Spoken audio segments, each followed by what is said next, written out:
Hey everybody, how's it going? Mike the PT, and this video is a long time coming. I'm talking to you today about the massage gun, and specifically how you're supposed to use it with some do not use it's, but mostly on how you're supposed to use this device and for what body parts and for what types of injuries should you be using this for. I hope you enjoy.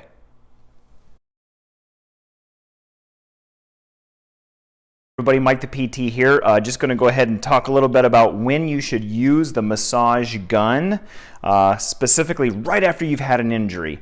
So the first thing you should do after you've hurt your back or your neck or you're sprained an ankle or you've done something, get your massage gun out, pick up your trash can, and put it inside, because that's not when you use it. Hey everybody, how's it going? Mike the PT here. I just wanted to demonstrate what you should do with your massage gun when you have like a child, somebody small, 8 years old and under, what you're supposed to do with the massage gun and the child.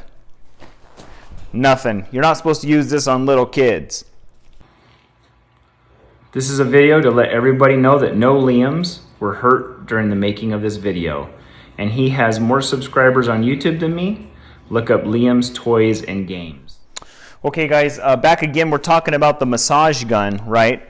And demonstrating some things not to do. So we talked a little bit about with an injury, an acute injury, don't use it. With children, don't use it. And lastly, don't do it on your skull, okay? You don't want to do the gun on the bone, any kind of where the bone is right at the surface there.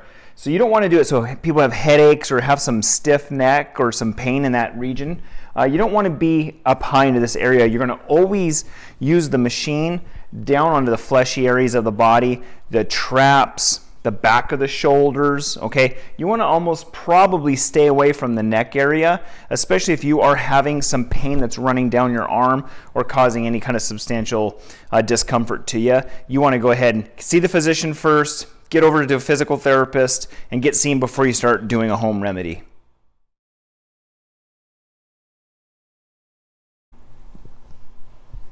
All right, so we're going to kind of just talk about a little bit of demonstration of the massage gun on the body, on where you should be kind of doing it, for how long, and then with certain attachments. Okay, so we're using that flat attachment, large surface area, so less aggressive. This specific massage gun does not have a whole lot of power to it, so level 1, 2 is going to be very, very comfortable, okay? Especially into the fleshy areas, there's a lot of soft tissue in the low back, so you're welcome to go ahead and do it on any of those fleshy areas extending into the glutes, the butt muscles, the hip muscles, things of that nature. Just the one thing you want to be somewhat careful for is what's called the spinous process, and those are those bony points on the low back that you can feel. You don't want to bounce this machine off of that, and you'll actually notice it'll bounce away from it. We don't want to bounce on the bones, those bony prominences in our body. So you want to be careful with that. Stay to the fleshy, muscular tissue areas, and then you don't have to put a whole lot of pressure. Gravity and the weight of the machines or the unit is good. If you want to add a little bit more, if the patient or the person or yourself is more tolerable to it, you can go ahead and do that.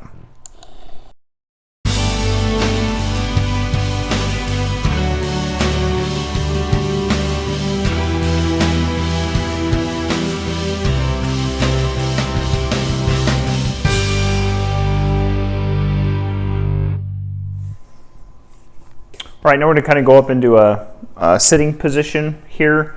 Once again, we talked about staying out of the neck area, especially if you have an injury.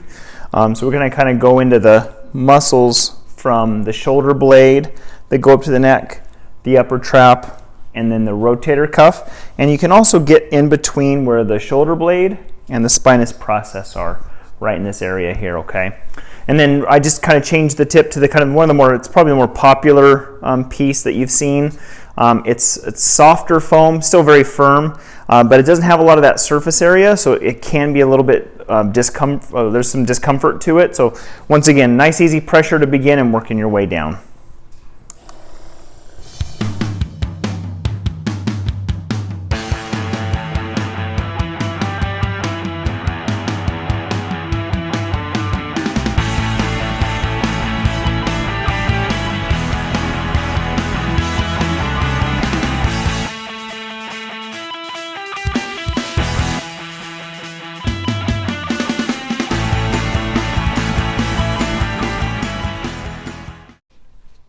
So first I kind of wanted to talk a little bit about the attachments, okay? So with this specific gun like this, some of the more popular ones that you've seen, and they do come with a lot of them, it's a firm foam sphere that you're able to put into the attachment, and it goes in rather easy. Just press right in, and you pull to come out. So it's very, very easy.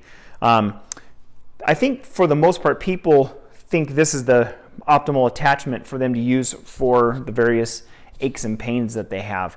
However, if you'll look into your kit, you'll more than likely see one that has a nice big flat surface like this, okay? Large surface area, when it's making contact with you, will distribute that force, okay? When you have something with a very, very narrow object or a narrow head like this, when this is used and put into a sore muscle, a trigger point, or some injury that you may have had or that is lingering, it could potentially cause some discomfort. And so I want people to be careful with it. So instead of jumping onto the firm dome, take out this flat head and try this one first on the various body parts, okay? Now, it goes without saying that you want to avoid face and skull, okay? You also want to avoid bony landmarks, elbows. When it makes contact with these points, there's a really high impact, and the machine will actually bounce off quite a bit. So you want to make sure you're pulling back or avoiding those areas. Stick to the tissue, the fleshy tissues, muscular areas, okay? Traps, shoulders, deltoids, front, lateral, or posterior. Got the neck muscles, and I would probably even, and I'm demonstrating in this video, I would probably even stay out of the neck for if you were doing this at home, okay? The reason is you're going to be doing it on yourself, and it's going to be in an awkward position to try to do this. And if somebody were helping you at home that really didn't know what to do, I would really hate for them to go in there and bounce you pretty hard, and it'll kind of vibrate, maybe even increase your symptoms, maybe even cause some dizziness. I would just probably stay out of that area for right now, okay? So stick to the fleshy areas. You don't have to apply a lot of pressure, right? Just put it on. You're going to put it to the tissue that you want to treat, and you're going to move around just like you were getting a massage anywhere else. Do it to the point of comfort, where you feel like there's blood flow into the area and the tissue feels like it's a little bit looser. And I would always do something following this, okay? As I'm working on some muscle or some area of my body, and let's say it's the back of my shoulder hurts, and I'm able to put the machine on here, or somebody at home is helping me out with that. Afterwards, I'm going to do a nice gentle stretch, okay? Take my arm through various ranges of motion, okay, and see if what was done to me helped. If it didn't help and your pain is lingering for longer than a day or two, you got to get out. You got to get seen by a physical therapist, your chiropractor, go to your primary care. Don't let this substitute for something that could potentially be need more greater attention, okay? And it's not meaning that every injury needs to be seen by a medical professional. I get that. But you also want to make sure you're not causing further damage. If you have a bruise from an activity, okay, you ran into something, or you're outside and you fell, or some projectile kind of went into you, do not use this machine over bruised areas either, okay? You're going to further cause tissue damage. This machine, in a way, breaks tissue down and helps to remodel it back up, or the body remodels it back up, okay? So you create a little injury, blood flows to the area, and your body starts to reprocess or to help to remodel the tissue in the area that was previously injured, okay? That's the long and the short of it, all right? So they've got all sorts of models out there. I don't advocate for one versus another. I just advocate that you be careful. And just as I promoted, don't use it on an existing injury. Don't use it on young kids, 10 years old and under. There's athletic kids out there, gymnasts, soccer players, dancers. This type of instrumentation is not necessary. It can feel good, but if there's an injury, a swelling of tissue, bruise or something significantly has happened, this isn't the time to put this on here, okay? That's a time for rest. Let the tissue figure out what's going on and start to heal. Then when you start to return to sport or return to daily life and you want to put this thing back on, you can go right ahead and do that. So anyway, that's kind of the breakdown of the use of the massage gun, when it's indicated to use, and then just some little bit of some videos of how and when you can use it, okay? Start easy and work your way in. Don't push too hard, and just let gravity in the machine work into the tissues. So if you have any questions and you'd like some more help with this type of equipment, just let me know. Happy to help.